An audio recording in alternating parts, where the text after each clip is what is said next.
फिक्र का पहला फोकस लोकसभा में राहुल गांधी बनाम प्रधानमंत्री मोदी पर। ऑपरेशन सिंदूर पर बोलते हुए राहुल गांधी ने पीएम मोदी को चैलेंज दिया कि 29 बार ट्रंप ने कहा कि उन्होंने सीजफायर कराया, पीएम लोकसभा में खड़े होकर कहें कि ट्रंप झूठे हैं। पीएम मोदी ने जवाब में कहा, भारत को युद्ध रोकने के लिए किसी भी देश ने नहीं कहा, अमेरिका से मैंने कहा, हम पाकिस्तान को गोली का जवाब गोले से देंगे। दूसरा फोकस इजरायल ईरान तनाव पर है, जिसमें अब रूस की एंट्री हो चुकी है। पुतिन ने ईरान को S-400 एयर डिफेंस सिस्टम दे दिया। रूस के इस कदम से अमेरिका भड़क सकता है और पश्चिम एशिया में युद्ध का दूसरा राउंड शुरू भी हो सकता है। इसके अलावा फिक्र आपकी में 2 वायरल वीडियोस के साथ उनकी पूरी कहानी। पहला वीडियो लोकसभा में प्रियंका गांधी का है। उन्होंने पहलगाम हमले में मारे गए पर्यटकों के नाम लिए, उन्हें भारतीय कहा, जिस पर बीजेपी सांसदों की ओर से हिंदू हिंदू के नारे लगाए गए। इसके बाद कांग्रेस सांसदों की ओर से जवाब में भारतीय भारतीय के नारे लगे। दूसरा वीडियो अखिलेश यादव और गृह मंत्री के बीच सियासी टक्कर का है। पाकिस्तान के नाम पर 150 सेकंड की टक्कर वायरल है। अखिलेश ने ऑपरेशन महादेव की टाइमिंग पर सवाल उठाए थे, उन्हें गृह मंत्री ने मिनट टू मिनट की जानकारी से जवाब दिया है। फिक्र की 2 फाइलें भी तैयार है। पहली फाइल रूस यूक्रेन युद्ध की खुलेगी। एक रिपोर्ट में पता चला है कि दुनिया के शक्तिशाली देशों ने यूक्रेन को ड्रोन्स की प्रयोगशाला बना दिया है। युद्ध में एक ऐसी शुद्ध लाभ योजना है, इस पर हम बात करेंगे। फिक्र की दूसरी फाइल मंडी से लेकर बीजिंग तक बाढ़ बारिश संकट की खुलेगी। इसमें आप डूबे हुए मकान, दुकान के लिए बहते इंसान, बादल फटने और लैंडस्लाइड से मची आफत देखेंगे। ऑपरेशन सिंदूर पर लोकसभा में बहस के अंतिम दिन पाकिस्तान को पूरी तरह एक्सपोज कर दिया गया। इतना ही नहीं, ऑपरेशन सिंदूर में पाकिस्तान की हुई करारी हार का एक एक डिटेल भी सामने आया। प्रधानमंत्री नरेंद्र मोदी ने आज सदन में तथ्यों के साथ पाकिस्तान को आईना दिखाया।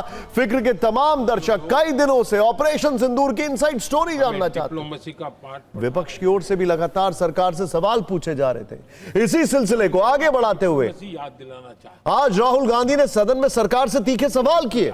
इन सभी सवालों का जवाब और इतिहास के पन्नों को पलटते हुए आगे की रणनीति पर प्रधानमंत्री मोदी ने न सिर्फ आत्मनिर्भर भारत की नई रणनीति की जानकारी दी, बल्कि विश्व मंच पर भारत के बढ़ते दबाव का दावा भी किया। पीएम मोदी ने भाषण की शुरुआत पाकिस्तान की कुटाई से। पाकिस्तान की कुटाई संसदीय भाषा में हुई, लेकिन प्रधानमंत्री नरेंद्र मोदी वाले अंदाज में। पीएम मोदी के शब्दों में पाकिस्तान के साथ अमेरिका के लिए भी संदेश छिपे थे।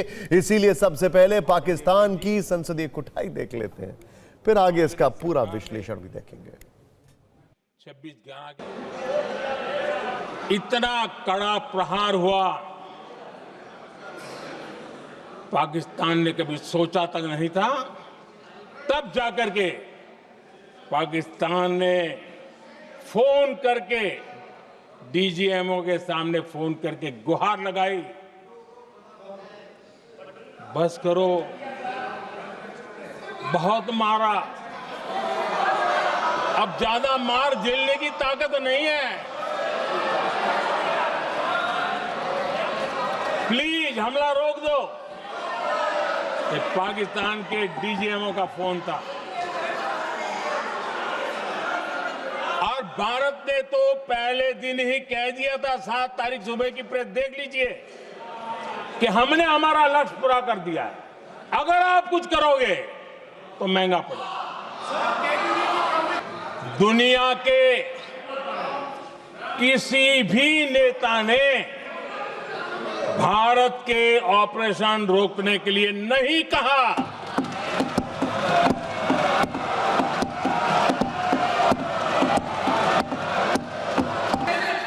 नौ तारीख को रात को अमेरिका के उपराष्ट्रपति जी ने मुझसे बात करने का प्रयास किया। वो घंटे भर कोशिश कर रहे थे, लेकिन मेरी सेना के साथ मीटिंग चल रही थी, तो मैंने उनका फोन उठा नहीं पाया। बाद में मैंने उनको कॉल बैक किया। मैंने कहा कि आपका फोन था, 3-4 बार आपका फोन आ गया, क्या है? तो अमेरिका के उपराष्ट्रपति जी ने मुझे फोन पे बताया कि पाकिस्तान बहुत बड़ा हमला करने वाला है, ये उन्होंने मुझे बताया। मेरा जो जवाब था, जिनको समझ नहीं आता है उनको तो नहीं आएगा,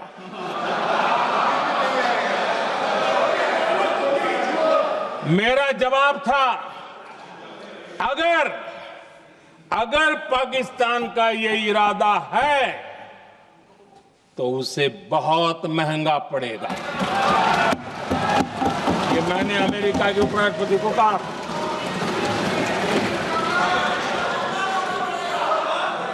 अगर पाकिस्तान हमला करेगा तो हम बड़ा हमला कर करके जवाब देंगे, ये मेरा जवाब था। और आगे मेरा एक वाक्य था, मैंने कहा था हम गोली का जवाब गोले से देंगे। ये 9 तारीख रात की बात है और 9 रात में और 10 सुबह हमने पाकिस्तान को सैन्य शक्ति को तहस नहस कर दिया था और यही हमारा जवाब था, यही हमारा जज्बा था। पाकिस्तान पर प्रधानमंत्री मोदी का बयान आपने सुन लिया। लोकतांत्रिक तरीके से पाकिस्तान की संसदीय कुटाई भी देखी। कुछ याद रहे अब पीएम के इस बयान को डिकोड करते हैं। आखिर उनके इस बयान में कौन कौन से संदेश छिपे थे? वो जो हमने आपसे कहा था ना कि हर कोई जानना चाहता था कि क्या हुआ और क्या मैसेज गया, दोनों देखिए। दरअसल पीएम के इस बयान का मतलब है कि ऑपरेशन सिंदूर के दौरान पाकिस्तान घुटनों पर आ गया था। प्रधानमंत्री ने बताया कि आतंकवाद के खिलाफ भारत की जवाबी कार्रवाई इतनी तीव्र और सटीक थी कि पाकिस्तान की नींव हिल गई। दूसरा, पाकिस्तान डरा हुआ था और सीज फायर के लिए गिड़गिड़ा रहा था। डर के मारे पाकिस्तान के ही डीजीएमओ ने भारत से सीज फायर की गुहार लगाई थी। पाकिस्तान के डीजीएमओ ने। तीसरा, भारत के पास ऑपरेशन सिंदूर में जमीन से लेकर आसमान तक एडवांटेज था। तकनीक, इंटेलिजेंस, स्पीड और पॉलिटिकल विल, सब कुछ भारत के पाले में थी और पाकिस्तान पूरी तरह बचाव की मुद्रा में था, यानी डिफेंसिव था। चौथा, पाकिस्तान ने जो जवाबी हमला करने की कोशिश की वो उसकी सबसे बड़ी रणनीतिक भूल थी। आज संसद में पीएम मोदी ने अपने अंदाज में पाकिस्तान को संदेश दिया कि पहलगाम उसकी बहुत बड़ी गलती थी जिसकी उसे कीमत चुकानी पड़ी। पीएम के बयान में यह भी साफ दिखा कि अब भारत रिएक्टिव नहीं बल्कि प्रोएक्टिव रणनीति पर चल रहा है, यानी भारत अब हमला होने का इंतजार नहीं करता बल्कि आतंकवाद पर निर्णायक वार करता। इसके अलावा पीएम मोदी ने साफ कहा कि ऑपरेशन सिंदूर के दौरान पाकिस्तान के भीतर डर का माहौल इतना गहरा था कि वहां के सेना प्रमुख तक छिपे बैठे थे बंकर में। यह हम आपको बता रहे थे, पीएम ने कहा कि वो छिपे बैठे थे। पाकिस्तान की संसदीय कुटाई से पीएम ने पूरी दुनिया को यह संदेश दिया कि आतंकवाद के खिलाफ अब भारत खामोश नहीं बैठेगा। साथ ही भारत को वैश्विक समर्थन भी हासिल है और आतंकवाद के मुद्दे पर पाकिस्तान कूटनीतिक रूप से अलग थलग पड़ चुका है। सबसे बड़ी बात पीएम ने साफ किया कि दुनिया के किसी भी नेता ने भारत को पाकिस्तान के खिलाफ कार्रवाई करने से मना नहीं किया था। यानी आज संसद के अंदर प्रधानमंत्री ने एक साथ पाकिस्तान से लेकर अमेरिका तक उन तमाम लोगों को जवाब दे दिया जो मानते थे कि पाकिस्तान के साथ सीज फायर का फैसला भारत ने किसी अंतर्राष्ट्रीय दबाव में लिया था। प्रधानमंत्री के भाषण से आज यह भी स्पष्ट हो गया कि आत्मनिर्भर भारत के हथियारों ने पाकिस्तान को सबसे ज्यादा कष्ट दिया है। यह पाकिस्तान और चीन दोनों के लिए एक बहुत बड़ा सबक है। संसद में पीएम मोदी के भाषण से पहले नेता प्रतिपक्ष राहुल गांधी ने मोदी सरकार पर पहलगाम अटैक से लेकर ट्रंप के सीज फायर तक के दावे पर कई चुभते सवाल उठाए। तो उन चुभते सवालों पर प्रधानमंत्री मोदी ने भी चुन चुनकर जवाब दिया। इस सवाल जवाब पर जाने से पहले दोनों के कुछ कीवर्ड्स और सियासी फायर देख लेते हैं जो काफी ट्रेंड कर रहे हैं। प्रधानमंत्री के आज के भाषण के ट्रेंडिंग कीवर्ड्स हैं बदला, पाकिस्तान, धुआं धुआं, nuclear blackmailing, mastermind, new normal, Congress, Nehru, PoK, 56 inch की छाती, छिछोरापन, अमेरिका, गोली, गोला, प्रपंच, अभिनंदन, बयान, बहादुर, रिमोट कंट्रोल और 26/11। नेता प्रतिपक्ष राहुल गांधी के आज के भाषण के ट्रेंडिंग कीवर्ड्स है ट्रंप, झूठ, हिम्मत, Indira Gandhi, new normal, tiger, चीन, पाकिस्तान, मुनीर और पॉलिटिकल विल। आपको दोनों के बीच सवाल जवाब वाली इस लड़ाई के कुछ पहलू ग्राफिक्स के जरिए दिखाते हैं। राहुल गांधी ने सीजफायर को लेकर सवाल किया कि अगर हिम्मत है तो पीएम संसद में कहें कि ट्रंप झूठे हैं। इस पर प्रधानमंत्री मोदी ने जवाब दिया कि दुनिया के किसी भी नेता ने भारत को ऑपरेशन रोकने के लिए नहीं कहा है। राहुल गांधी का कहना था कि भारत की सेना टाइगर है और टाइगर को खुली छूट देनी होगी। इस पर प्रधानमंत्री ने कहा कि सेना के शौर्य का मजाक उड़ाना कांग्रेस की आदत रही है। राहुल गांधी ने विदेश मंत्री एस जयशंकर के भाषण में कहे गए न्यू नॉर्मल शब्द पर सवाल उठाए। इस पर प्रधानमंत्री ने कहा कि भारत ने न्यू नॉर्मल सेट किया है, अब हमले के बाद मास्टरमाइंड को नींद नहीं आती। राहुल गांधी ने आरोप लगाया कि सरकार के पास लड़ने की इच्छा शक्ति नहीं थी। इस पर प्रधानमंत्री मोदी ने जवाब दिया कि भारत ने पाकिस्तान के कोने कोने में आतंकी अड्डों को धुआं धुआं कर दिया। राहुल गांधी ने विदेश नीति पर सवाल उठाते हुए कहा कि सभी देशों ने आतंकवाद की निंदा की लेकिन किसी ने पाकिस्तान का नाम नहीं लिया। इस पर प्रधानमंत्री मोदी ने जवाब दिया कि हमें दुनिया का समर्थन मिला लेकिन दुर्भाग्य है कि वीरों के पराक्रम को कांग्रेस का समर्थन नहीं मिला। लोकसभा में सवाल जवाब वाले राउंड में और क्या कुछ हुआ, इस रील में आप जरूर देखें। 29 बार उन्होंने बोला कि भैया मैंने सीज फायर करवाया है। अच्छा, अगर वो झूठ बोल रहे हैं तो अपने भाषण में यहां प्रधानमंत्री कह दें कि वो झूठ बोल रहे हैं।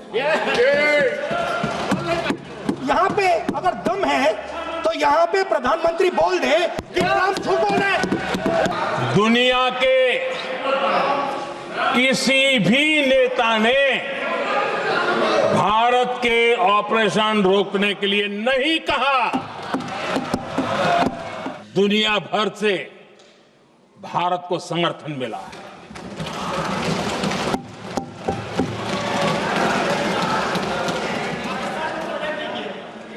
आदरणीय अध्यक्ष जी, हाथ जैसे मिलाता है मुझे पता लग जाता है कि ये टाइगर है, इसको हिलाया नहीं जा सकता, ये देश के लिए मर जाएगा, सीधा खड़ा रहता है। इसको कहीं भी भेज दो, ये देश के लिए लड़ने के लिए मरने के लिए तैयार रहता है।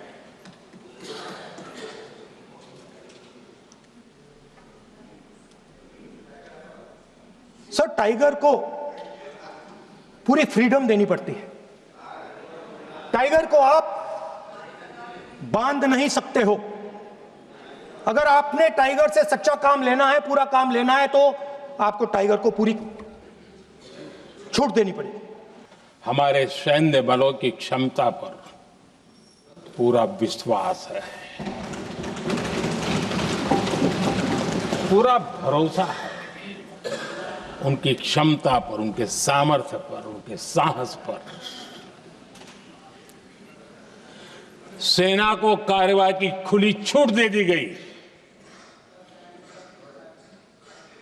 और यह भी कहा गया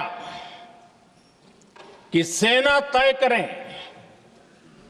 कब, कहां, कैसे, किस प्रकार से। ये सारी बातें उस मीटिंग में साफ साफ कह दी गई। That India's biggest foreign policy challenge has been to keep Pakistan and China separate. And I said here that I am sad to say that you have destroyed the single biggest, most important goal of Indian foreign policy. आजकल कांग्रेस के जो लोग हमें diplomacy का पाठ पढ़ा रहे हैं, मैं उन्हें उनकी डिप्लोमेसी याद दिलाना चाहता हूं ताकि उनको भी कुछ याद रहे, पता चले। 26/11 जैसे भयंकर हमले के बाद बहुत बड़ा आतंकी हमला था। कांग्रेस का पाकिस्तान से प्रेम नहीं रुका। इतनी बड़ी घटना 26/11 की हुई थी।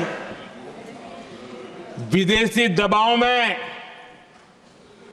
हमले के कुछ हफ्तों के भीतर ही कांग्रेस सरकार ने पाकिस्तान से बातचीत शुरू कर दी। आदरणीय अध्यक्ष जी, कांग्रेस सरकार ने 26/11 की इतनी बड़ी घटना के बाद भी एक भी डिप्लोमेट को भारत से बाहर निकालने की हिम्मत नहीं की। एक नया शब्द चला है, न्यू नॉर्मल।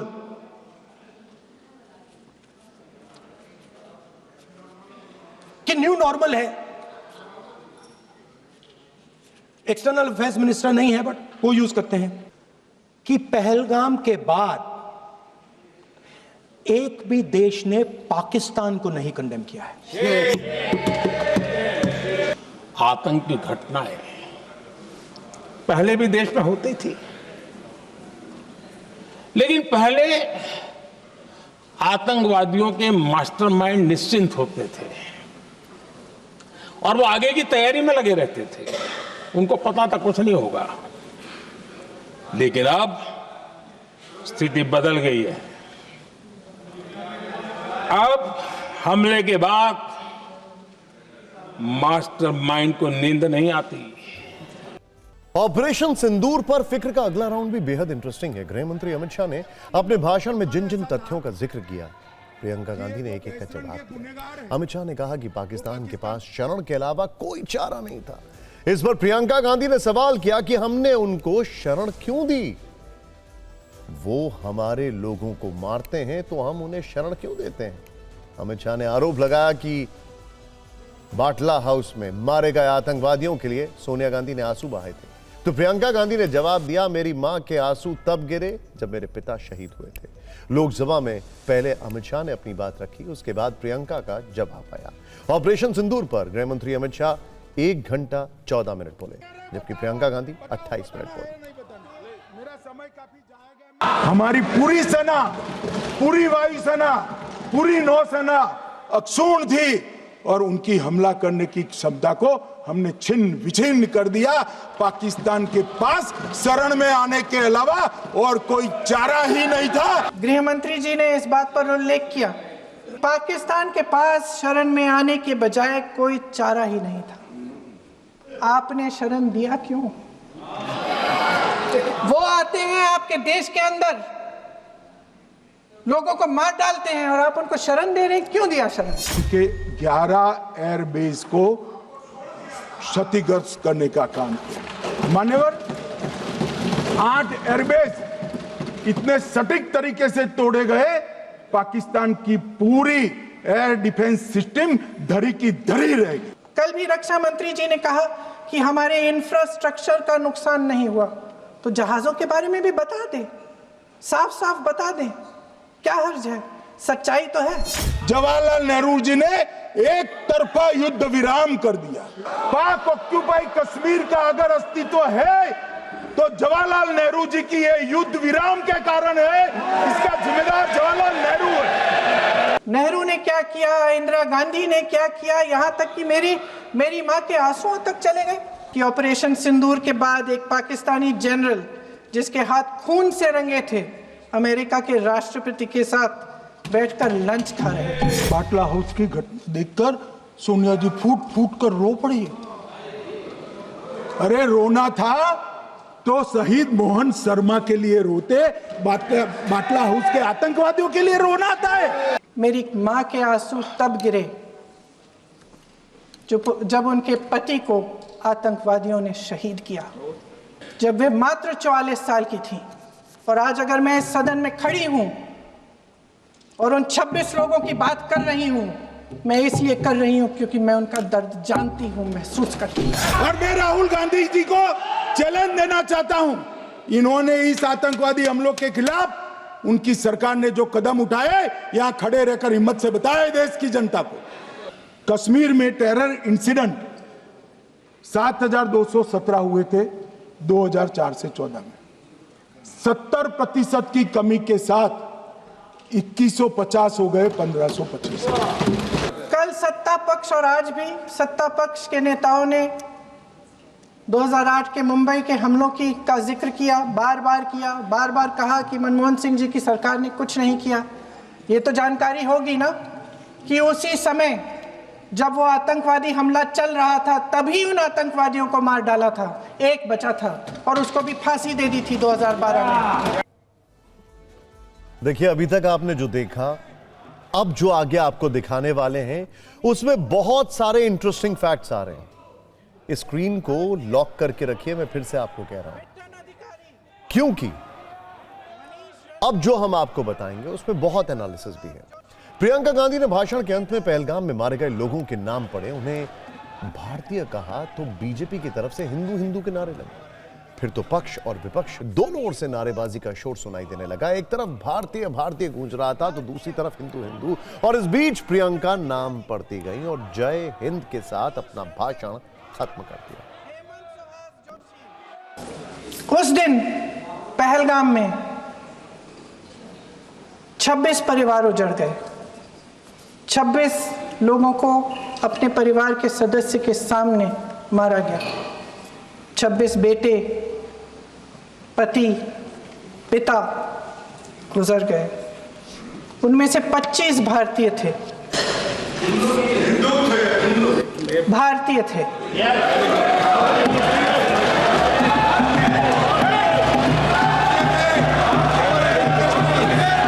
समीर गुहा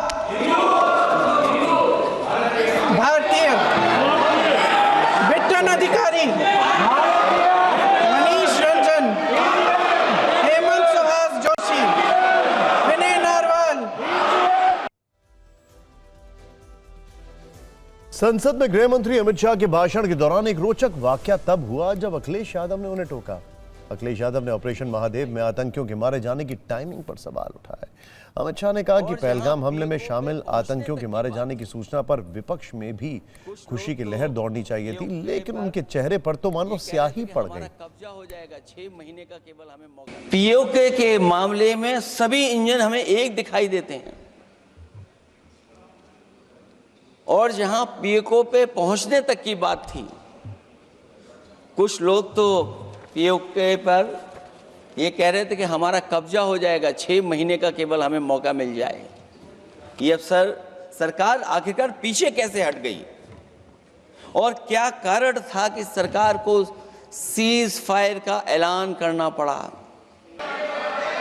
मान्यवर लोग कल सवाल उठा रहे थे कि इतनी अच्छी पोजीशन में थे, आपने युद्ध क्यों नहीं किया? युद्ध के कई परिणाम होते हैं मान्यवर, करना न करना वो सोचकर करना पड़ता है। ऑपरेशन महादेव में 3 आतंकवादी सेना, सीआरपीएफ और जम्मू कश्मीर पुलिस के संयुक्त अभियान में ऑपरेशन महादेव में मारे गए। अभी आतंकवादी मारे गए हैं, आतंकवादी मारे जाते हैं, हम सब पक्ष में हैं, लेकिन हर जगह राजनीतिक लाभ आखिरकार कौन उठा रहा है? आखिरकार इनकाउंटर कल ही क्यों हुआ? ये सरकार जवाब दे कि आखिरकार जो पाकिस्तान है उसके पीछे कौन सा देश खड़ा है? आखिरकार हमें चीन से उतना ही खतरा है जितना हमारे देश में आतंकवाद से खतरा है। मान्यवर, मैं तो अपेक्षा करता था कि जब ये सूचना सुनेंगे पक्ष विपक्ष में खुशी की लहर दौड़ जाएगी, मगर ये स्याही पड़ गई इनके चेहरे। ये क्या है? कौन? पाकिस्तान से आपकी बात होती है क्या? अरे बैठ जाओ बैठ जाओ बैठ जाओ भाई। भाई आप आतंकवादियों का धर्म देखकर दुखी मत होइए। एक क्विक राउंड अप दे देते हैं आपको, 9 बड़ी खबरें देखते हैं, आइए तेजी से। पहली बड़ी खबर, यूपीए की चेयरपर्सन सोनिया गांधी ने गाजा के वर्तमान हालात पर चिंता जताते हुए लेख लिखा है। उन्होंने केंद्र पर आरोप लगाए हैं कि मोदी सरकार गाजा संकट पर मूकदर्शक बनी हुई है। सरकार से गाजा संकट पर चुप्पी तोड़ने की अपील की है। सोनिया गांधी ने 7 अक्टूबर 2023 के इजरायल पर हमास के हमलों की निंदा की, साथ ही इजरायल की प्रतिक्रिया को भी उतना ही आपराधिक कहा है। स्पेशल इंटेंसिव रिवीजन पर सुनवाई करते हुए सुप्रीम कोर्ट ने आज बड़ी लकीर खींची है। कोर्ट ने चुनाव आयोग को संवैधानिक संस्था बताते हुए कहा कि आयोग को कानून के अनुसार कार्य करने वाला माना जाता है, लेकिन बिहार में अगर एसआईआर में बड़े पैमाने पर वोटरों के नाम हटाए जाते हैं तो कोर्ट हस्तक्षेप करेगा। न्यायमूर्ति सूर्यकांत और न्यायमूर्ति जेएम बागची की पीठ ने इसी के साथ मुद्दे पर सुनवाई की तारीख 12 और 13 अगस्त तय कर दी है।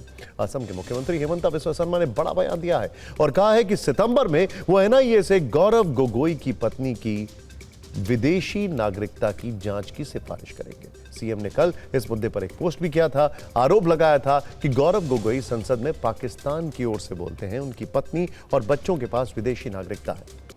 केंद्र सरकार ने मीडिया रिपोर्ट्स के आधार पर स्वीकार किया है कि स्विस बैंक में भारतीयों के पैसे पिछले कुछ वर्षों की तुलना में बढ़े हैं। ये पैसे कितने हैं, किसके हैं, ये जानकारी सरकार के पास नहीं है। राज्यसभा सांसद जॉन ब्रिटिश के एक सवाल के जवाब में वित्त राज्य मंत्री पंकज चौधरी ने संसद को यह जानकारी दी है। तमिलनाडु में कैश फॉर जॉब घोटाले से जुड़े मनी लॉन्ड्रिंग केस में आज सुप्रीम कोर्ट ने तमिलनाडु सरकार को फटकार लगाई है। कोर्ट ट्रायल में देरी करने पर सरकार से नाराज दिखा, कहा कि 2000 से अधिक लोगों को आरोपी बनाकर पूर्व राज्य मंत्री वी सेंथिल बालाजी से जुड़े मामलों की ट्रायल में देरी का प्रयास हो रहा है। सुनवाई के दौरान जस्टिस सूर्यकांत ने पूछा कि हम जानना चाहेंगे कि मंत्री के अलावा कथित दलाल या बिचौलिए कौन थे, मंत्री की सिफारिशों पर काम करने वाले अधिकारी कौन थे। सुप्रीम कोर्ट ने सेंथिल बालाजी से संबंधित सभी लंबित मामलों को कल सूचीबद्ध करने का निर्देश दिया है। और राष्ट्रीय मानवाधिकार आयोग ने आज जानकारी दी कि आयोग के पास वर्तमान में देश भर में 34,000 से अधिक मामले लंबित हैं। इनमें पुलिस हिरासत में मौत से संबंधित 285 मामले और न्यायिक हिरासत में मौत से संबंधित 2,500 से अधिक मामले शामिल हैं। आयोग के अध्यक्ष न्यायमूर्ति राम सुब्रमण्यम ने यह भी बताया कि आयोग द्वारा स्वतः संज्ञान लिए गए मामलों की संख्या बढ़ रही है और 2024 में आयोग ने लगभग 105 मामलों पर संज्ञान लिया है। डीआरडीओ ने लगातार 2 दिन तक प्रलय मिसाइल का सफल परीक्षण किया है। 28 और 29 जुलाई को टेस्ट ओडिशा के डॉक्टर एपीजे अब्दुल कलाम द्वीप से किया गया। यह परीक्षण मिसाइल की अधिकतम और न्यूनतम रेंज की जांच के लिए यूजर इवैल्यूएशन ट्रायल्स का हिस्सा था। मिसाइल ने अपने तय रास्ते पर चलते हुए ही दोनों ही दिन लक्ष्य को सफलतापूर्वक नष्ट किया है। इसरो ने जानकारी दी है कि निसार मिशन के लिए 27 घंटे 30 मिनट की उल्टी गिनती शुरू हो चुकी है। निसार यानी NASA ISRO synthetic aperture radar mission इस मिशन के जरिए पृथ्वी के साथ एंटार्क्टिका, नॉर्थ पोल और महासागरों से जुड़ा डेटा इकट्ठा करने में विशेष भूमिका निभाएगा। इलॉन मस्क की न्यूरालिंक कंपनी ने बड़ा कारनामा कर दिया। कंपनी ने हाल ही में ऐलान किया है कि उसने पहली बार एक दिन में 2 वॉलंटियर्स के मस्तिष्क में ब्रेन कंप्यूटर इंटरफेस को इम्प्लांट किया। दोनों पैरालाइज्ड पेशेंट अब रिकवर कर रहे हैं, जिनको कंपनी ने P8 और P9 नाम दिया है। इसमें से P9 नाम ऑड्रे क्रूज मरीज का है। उन्होंने एक्स पर जानकारी दी है कि 20 साल में पहली बार कंप्यूटर पर अपना नाम लिख सकती हैं और गेम भी खेल सकती हैं। इजरायल के साथ 12 दिन तक चले युद्ध में ईरान बिल्कुल अकेला दिखा था। हम सब कह रहे थे कहां है रूस, लेकिन तेहरान को अब उसके भरोसेमंद दोस्त पुतिन का मजबूत साथ मिल चुका है। पुतिन की ओर से खमनेई को एक ऐसा रक्षा कवच मिला है जो इजरायल की हर मिसाइल पर भारी पड़ सकता है। ट्रंप का गुस्सा 7वें आसमान पर पहुंच सकता है। रूस और इजरायल में तनाव बढ़ सकता है। इतना ही नहीं, रूस की तरफ से ईरान को यह मदद मिलने के बाद पश्चिम एशिया में विश्व युद्ध का खतरा भी बढ़ सकता है। अब आपको यह वीडियो देखना चाहिए। यह वीडियो भले ही प्रतीकात्मक है, सिंबॉलिक, लेकिन हथियार वही है जिसे मॉस्को ने तेहरान को दिया। इस हथियार का नाम है S-400 missile air defence system, और दावा है कि रूसी S-400 से ईरान के आसमान को सुरक्षा की फुल गारंटी मिल चुकी है। S-400 इजराइल ईरान युद्ध में कैसे गेम चेंजर हो सकता है, यह जानने के लिए आपको लेकर चलते हैं ईरान के शहर इस्फहान में।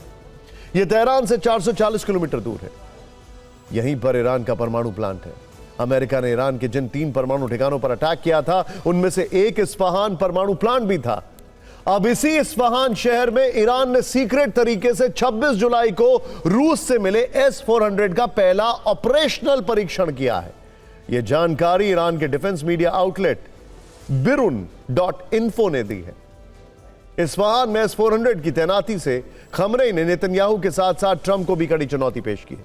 हालांकि ईरान के रक्षा मंत्रालय ने S-400 के ऑपरेशन परीक्षण की आधिकारिक पुष्टि अभी तक नहीं की है, लेकिन खबर कंफर्म है क्योंकि ओपन सोर्स इंटेल ने भी ईरान में S-400 की तैनाती का दावा किया है।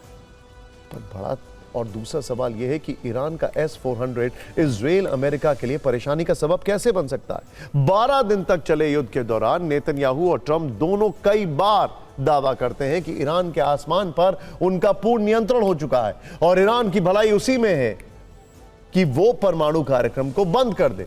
लेकिन ईरान ने काउंटर अटैक जारी रखे। जवाब में इजराइल और अमेरिका ने ईरान पर नॉनस्टॉप भीषण एयर स्ट्राइक की, लेकिन ईरान में एक्सपर्ट्स का कहना है कि अब ऐसा नहीं होगा। इजराइल के लड़ाकू विमानों को ईरान के हवाई क्षेत्र में घुसने से पहले कई बार सोचना होगा। इजराइल अब ईरान पर आसानी से मिसाइल भी लॉन्च नहीं कर पाएगा, क्योंकि दावा है कि ईरान को मिला S-400 इजराइल के हमलों को नाकाम कर देगा।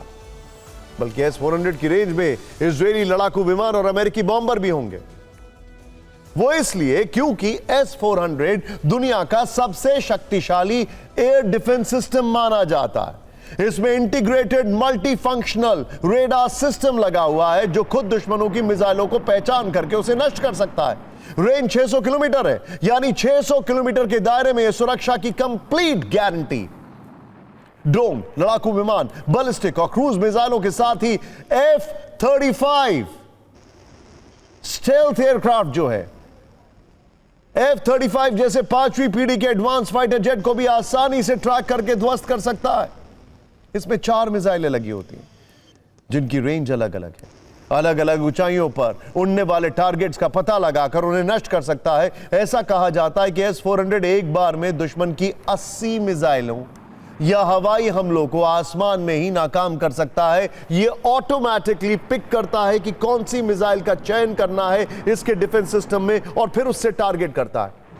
सबसे बड़ी बात, यह डिफेंस सिस्टम चंद मिनटों में ही तैनात किया जा सकता है। 5 से 10 मिनट के भीतर ही दुश्मन के इरादों को नेस्तनाबूद कर सकता है। एक बार मिसाइल दागने के बाद इसे तुरंत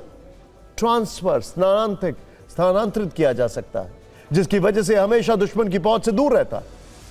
अब आते हैं तीसरे सवाल पर, ईरान को S-400 की शक्ति से लैस करके रूस को मिलेगा क्या? अब इसमें फैक्चुअल और प्रोग्रेसिव बातें हैं, ध्यान से देखिएगा। देखिए, पहली बात यह है कि यूक्रेन से जंग में रूस को ईरान की ओर से कई बार कामिकाजी ड्रोन की सप्लाई हुई है। मतलब ईरान ने रूस को संकट काल में मदद की है। रूस ने S-400 देकर दोस्ती का यह एहसान चुकाया, रिटर्न। दूसरी बात यह है कि रूस ने इस बहाने पश्चिम एशिया में जो तनाव है उसके अंदर डायरेक्ट एंट्री ले ली है। ईरान का साथ देकर इजराइल और अमेरिका को बता दिया है कि उसके दोस्त अकेले नहीं है। और तीसरी सबसे महत्वपूर्ण बात, रूस ईरान की शक्ति को बढ़ाकर अमेरिका को पश्चिम एशिया में उलझाए रखना चाहता है। अमेरिका के राष्ट्रपति ट्रंप इन दिनों रूस को यूक्रेन से युद्ध खत्म करने की डेडलाइन दे रहे हैं। पहले 50 दिन की डेडलाइन दी थी, कल उन्होंने समय सीमा घटाकर नई डेडलाइन 12 दिनों की दे दी है। ईरान को रूसी S-400 वाला रक्षा कवच मिलने पर एक्सपर्ट्स की राय समझना जरूरी है।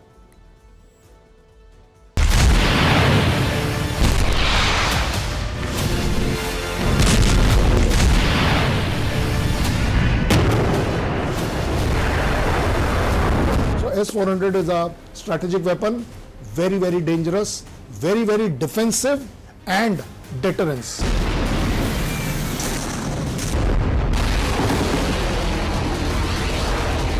एयर डिफेंस 400 S-400 ईरान के पास आना उसके स्काईज को, उसके बॉर्डर्स को एक इनकमिंग मिसाइल, इनकमिंग ड्रोन और इनकमिंग एयरक्राफ्ट के लिए काफी हद तक सेव करेगा।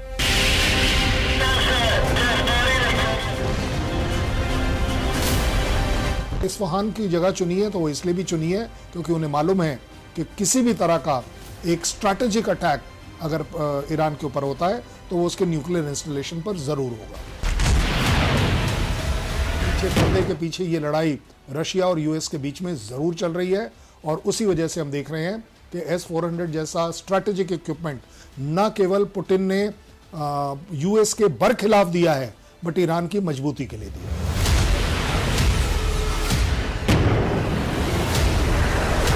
ईरान ने अपने एयर स्पेस को सेफ करना शुरू कर दिया है, उसकी डेटरेंस वैल्यू बहुत हाई कर दी है कि खतरा यहां बहुत ज्यादा है क्योंकि S-400 अगर लगा है तो समझ लीजिए 600 किलोमीटर के अंदर कहीं कुछ भी आ रहा है उसको वो डिटेक्ट कर पाएगा, 400 किलोमीटर ट्रैक कर पाएगा और स्ट्राइक कर पाएगा।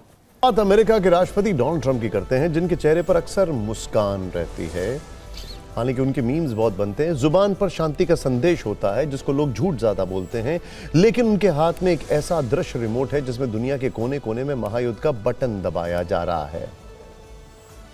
शांति के नोबेल पुरस्कार की चाहत में वो खुद को पीस प्रेसिडेंट की तरह पूरी दुनिया में प्रमोट कर रहे हैं, लेकिन असल में डोनाल्ड ट्रंप एक वॉर सेल्समैन है। रियल एस्टेट सेल्समैन तो सब जानते हैं, लेकिन वॉर सेल्समैन यहां पर देखिए, वो शांति नहीं युद्ध बेचते हैं।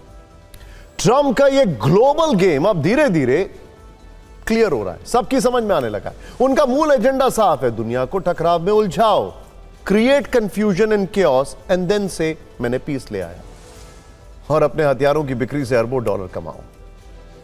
दूसरी बार अमेरिका की सत्ता में आने के बाद ट्रंप ने सिर्फ एक रणनीति पर काम किया है, अमेरिका का दुनिया का सबसे बड़ा हथियार विक्रेता देश बनाए रखना। इस रणनीति के तहत उन्होंने पहले यूरोप के देशों को रूस का डर दिखाया, फिर नेटो का एक मीटिंग करते हैं और उसके बाद उसके ऊपर दबाव बनाते हैं और उसके बाद हथियारों की सेल। नतीजा यह हुआ कि जर्मनी ने अमेरिकी कंपनियों से 55 बिलियन डॉलर की हथियार डील कर डाली है। फ्रांस ने 38 बिलियन डॉलर के हथियार खरीदने के लिए मंजूरी दे दी है। पोलैंड भी अमेरिकी कंपनियों के साथ 50 बिलियन डॉलर की हथियार डील के लिए मान गया है। इसके अलावा ट्रंप ने यूके पर भी कूटनीतिक दबाव बनाया, जिसके बाद यूके ने अमेरिका की हथियार कंपनियों के साथ 60 बिलियन डॉलर की डील कर डाली। यानी इन देशों ने पिछले कुछ महीनों में ही अमेरिका के साथ करीब 200 अरब डॉलर की हथियार डील की, जो ट्रंप ने शांति के नाम पर करवाई है। डर की मार्केटिंग का सबसे बड़ा फायदा अमेरिका की हथियार बनाने वाली कंपनी को हुआ है। इस साल जनवरी से लेकर जुलाई तक अमेरिकी सबसे बड़ी हथियार कंपनी लॉकहीड मार्टिन को 19% तक का मुनाफा हुआ है, रेथॉन को 23%, बोइंग डिफेंस को 17% का प्योर प्रॉफिट, शुद्ध मुनाफा हुआ। शांति का सूट पहनकर वॉर सेल्समैन बने ट्रंप ने पहले भड़काओ फिर हथियार बेचो की नीति पर काम किया है। उनकी इस नीति को समझने के लिए आपको 3 फ्रंट के उदाहरण देते हैं। सबसे पहला फ्रंट है ईरान इजराइल का। ईरान को दुश्मन नंबर 1 बताकर ट्रंप प्रशासन ने इजराइल के साथ डील्स की झड़ी लगा दी और जब जंग छिड़ी तो अमेरिकी कंपनियों को अरबों डॉलर के ऑर्डर मिले, मिसाइल डिफेंस से लेकर बंकर बस्टर बम तक के। दूसरा फ्रंट था भारत पाकिस्तान का। अमेरिका ने लंबे वक्त से पाकिस्तान की पीठ थपथपाने का सिलसिला जारी रखा। अब पाकिस्तानी सेना और सरकार के साथ डोनाल्ड ट्रंप नए सिरे से दोस्ती कर रहे हैं। इंटरेस्टिंग बात क्या है, पाकिस्तान का जितना भी डिफेंस चाइना और टर्की से आ रहा था उसको तोड़कर ट्रंप इसमें आना चाहते हैं। भारत को F-35 सशस्त्र ड्रोन और मिसाइल रक्षा सिस्टम भी ऑफर कर रहे हैं। अब तीसरा और सबसे ताजा फ्रंट है थाईलैंड और कंबोडिया का। दक्षिण पूर्व एशिया में चीन का डर फैलाकर आसियान देशों को हथियार खरीदने पर मजबूर किया गया। इंडो पैसिफिक रीजन में जो पॉलिसी शांति के लिए लाई गई थी वो अब हथियारों की मार्केटिंग का टूल बन चुकी है। इस वक्त ट्रंप पीस प्रेसिडेंट वाली इमेज को चमकाने में लगे, लेकिन उस इमेज का जमीन पर कुछ असर नहीं दिख रहा है। 24 घंटे में यूक्रेन जंग रुकवाने का वादा करने वाले ट्रंप अभी तक उस मोर्चे पर कुछ भी नहीं कर पाए हैं, बल्कि अब जो महायुद्ध का माहौल बन रहा है वो सीधे सीधे रूस बनाम अमेरिका होता दिख रहा है। इंटरेस्टिंग बात है, अमेरिकन प्रेसिडेंट का ये ट्रेंड रहा है। जो बाइडेन यूक्रेन युद्ध की ओर देखते हैं, ध्यान से देखिए, उनके टाइम पर यूक्रेन युद्ध हुआ। उससे पहले डोनाल्ड ट्रंप आए, अफगानिस्तान में काफी ज्यादा रफअप किया गया, ये साफ दिखाई दे रहा था। आर्मेनिया, अजरबैजान भी उस दौरान हुआ। उससे पहले की अगर बात करें तो डोनाल्ड ट्रंप से पहले की अगर बात करें, बराक ओबामा, अरब स्प्रिंग, उससे पहले और पीछे जाइए, जॉर्ज बुश, आपको याद होगा, अफगानिस्तान, इराक। फिर बिल क्लिंटन की बात करें, वहां पर भी इराक में बहुत कुछ देखने को मिला था। अब आपको रूस यूक्रेन युद्ध में ताजा और सबसे बड़ा अपडेट दे देते हैं। यूक्रेन पावरफुल देशों के ड्रोन की प्रयोगशाला बन चुका है। यह जानकारी एक विश्वसनीय रिपोर्ट के बाद सामने आई है। इसके बारे में हम आपको बताने वाले हैं। पहले रूस यूक्रेन युद्ध में लेटेस्ट ड्रोन वॉर से जुड़ी तस्वीर देख लेते हैं, जो कि शायद एक एक्सपेरिमेंटल ड्रोन वॉर है।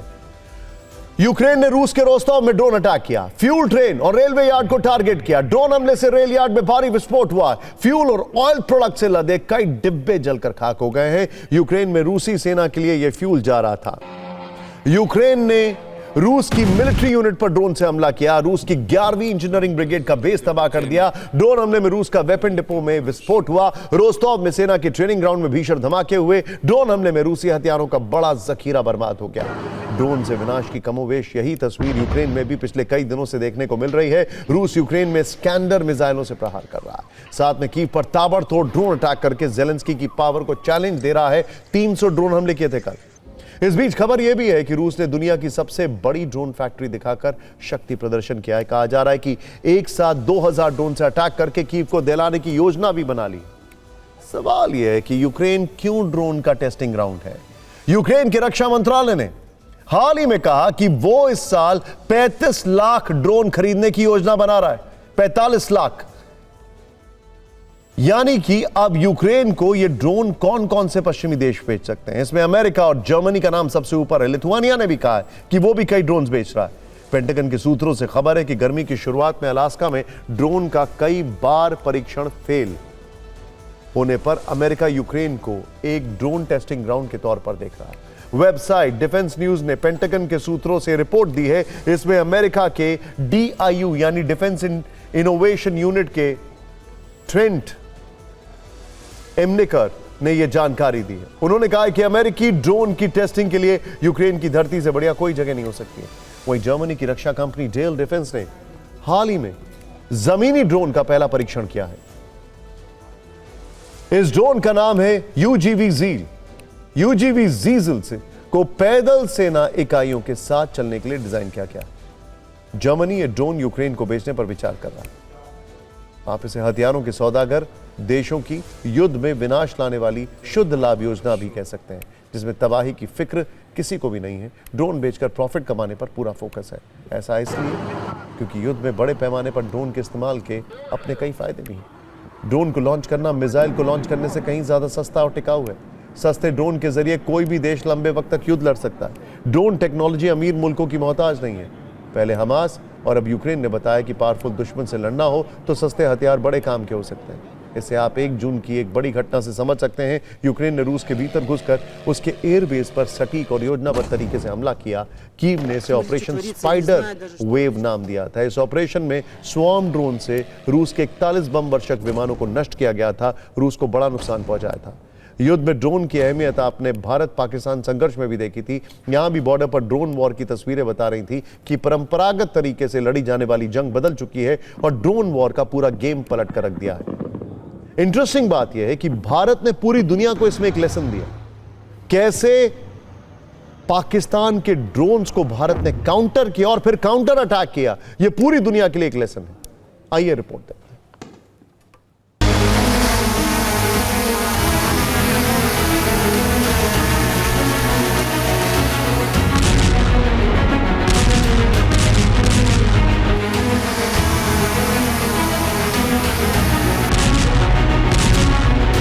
ड्रोन्स अभी जिस प्रकार से युद्ध में आ रहे हैं, ये पूरा युद्ध करने का तरीका ही बदल चुका है।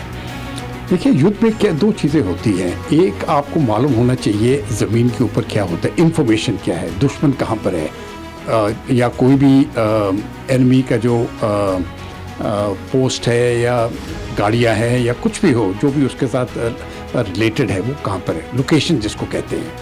और दूसरी बात आपको चाहिए हथियार जो उसके ऊपर एक्शन ले सके उस टारगेट के ऊपर। अभी ड्रोन जो है ये दोनों काम एक ही साथ कर सकता है। जिस प्रकार से पहले युद्ध होते थे वो उसमें अभी पूरी तरह से तब्दीली आ गई है और ड्रोन्स अभी युद्ध में एक बहुत बड़ा हिस्सा बन गए हैं। देखिए, हो सकता है आप थोड़ी देर बाद कहीं निकलने वाले हो या कल निकलने वाले हो या कहीं से आ रहे हो। आपने टोल टैक्स दिया था कि नहीं? ये एकदम से टोल टैक्स का जिक्र क्यों? अब हम फिक्र के फैंस को टोल आचरण यानी टोल एटिकेट्स के बारे में बताते हैं। ये ऐसा आचरण है जो इस वक्त पूरी दुनिया में मिसाल बन रहा है और इससे हर किसी को सीखने की आवश्यकता है। ध्यान से देखिएगा ये खबर।